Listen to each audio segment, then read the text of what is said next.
পানি খাইতে দিবেন প্লিজ। তুমি বসো ভাইয়া, আমি ফেসিবিল করি না ভাই, প্লিজ। তুমি বসো, আমি সব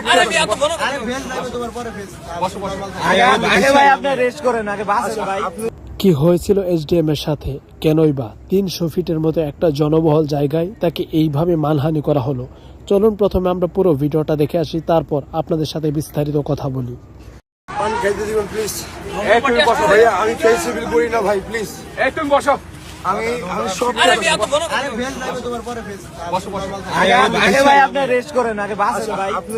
ফেসিবিল করি না ভাই, আমি ফেসিবিল করি না। ওই উনি একটা মেয়ে নিয়ে খুব বাজে লেভেলের একটা ভিডিও বানাইছে, ওইটা নিয়ে ওই মেয়ে আর কি পরে ধরছে, মেয়ে ধরছে। ওই যে আছে, এই যে মেয়ে কি বাজে হবে? এই ভিডিও করে মেয়ে কি বাজে হবে? আছে মেয়ে যেইখানে। আরে ভাই এটা কত বড় নাকি ভাই?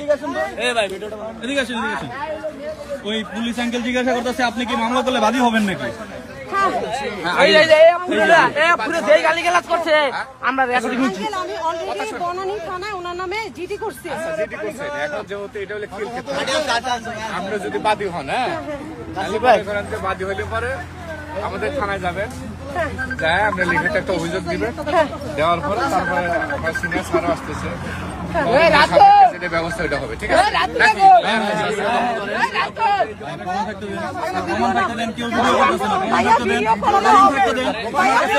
আমাদের কাছে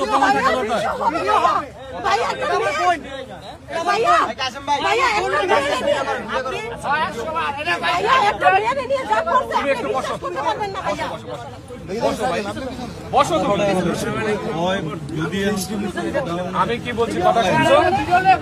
সিনিয়র স্যার আসতেছে, হ্যাঁ এটাই ভালো হয়।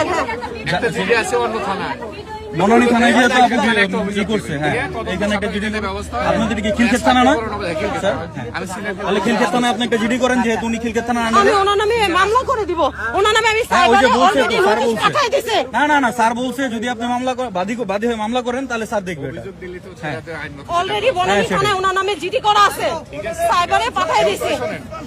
বনানী থানায় করছেন, কিন্তু ঘটনাটা তো খিলক্ষেত থানায় করছেন, না? এখানে ঘটনাটা এখন হয়েছে না? হ্যাঁ হয়তো আপনি দোষী বা কেউ কিছু একটা হয়েছে।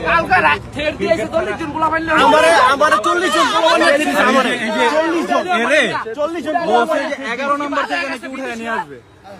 ভ্যাকসিন ও বলে সবাই ভ্যাকসিন দে, ভাই তো ভ্যাকসিন 40 জন পোলাপান গেছে, হিসাব আছে। স্যার কিছু মনে করেন না, মানিক কই আমার বড় বোন ওনারে আমার এলাকায় আমি ভিডিওটা আমার সামনে কেমনে বানাইছে, আমার ভাই ব্রাদার উপরে গাঙ্গা গিয়া আর তো মা বুন নাই আর কোনো বউ নাই, আরে জানোই না আর বউ এটা বউ আর পিডা জায়গাগুলোকে পরিচয় করাইছি, এখন গাঙ্গা ওরা ছবিটা ইস্তাপি আপু 100 বারে পূর্বাচল দিতে পারবো না, এই ব্যবস্থা করে দিছি। পূর্বাচল কোনো হেডও নাই, প্রত্যেকটা মেরে লে এসে ভিডিও করে বাজে বাজে, প্রত্যেকটা মেরে লে এই মেরা কি রে, এই তোর কাছে কি মাইয়ারা মেরা খেলনা মনে হয়, খেলনা মনে হয়, খেলনা মনে হয়, খেলনা হাত দিবে না তোরা মাইয়া মাইয়ারা কি তোর কাছে আপনি কোন তো বইনের।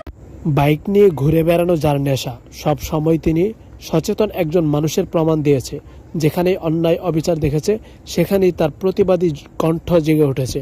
300 ফিটের মতো একটা জায়গায় তিনি নিয়মিতই সেখানে ভিডিও তৈরি করে। যখনই সেখানে কোনো অশ্লীলতা দেখেছে, কোনো নারীকে অন্যায়ভাবে কিছু করতে দেখেছে, তখনই সে সেটার বিরুদ্ধে রুখে দাঁড়িয়েছে। এভাবেই তিনি মানুষের কাছে খুবই জনপ্রিয় হয়ে উঠেছে। কিন্তু এখন কিছু অসাধু ব্যক্তিরা তাকে নির্মমভাবে নির্যাতন করে এই মুহূর্তে তিনি জেলেবন্দি, তাকে জেলে পর্যন্ত দিয়েছে। আমরা এর সুষ্ঠু বিচার চাই, আমরা এর সুষ্ঠু তদন্ত চাই। এসডিএমের মতো এইরকম প্রতিবাদী মানুষজন আমরা সব জায়গায় দেখতে চাই। এইরকম মানুষদেরকে দমিয়ে দেওয়া মানেই কি অন্যায়ের সাথে আপোষ করা, আর আমরা কখনোই এই অন্যায়ের সাথে আপোষ করতে রাজি নই। সব সময় অন্যায়ের বিরুদ্ধে দাঁড়ান, নিজের জায়গা থেকে যতটুকু পারেন এসডিএম ব্লগের মতো সব সময় অন্যায়ের বিরুদ্ধে দাঁড়ান। আপনারা হয়তো অনেকেই জানতেন না যে এসডিএম এর সাথে কি হয়েছে তার সেই 300 ফিটের ঘটনায়। আজ হয়তো আপনারা সবাই জেনে গেলেন। সবাই ভালো থাকবেন। আজকের এই ভিডিওটি এ পর্যন্তই। আমরা সব সময় এসডিএম এর পক্ষে ছিলাম, তবে কোনো অন্যায়কারী কিংবা অন্যায়ের পক্ষে ছিলাম না।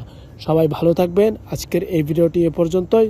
আল্লাহ আপনাদের সবার মঙ্গল করুক, সবাইকে সঠিক বোঝার মতো তৌফিক দান করুক। আসসালামু আলাইকুম ওয়া রাহমাতুল্লাহি ওয়া বারাকাতুহু।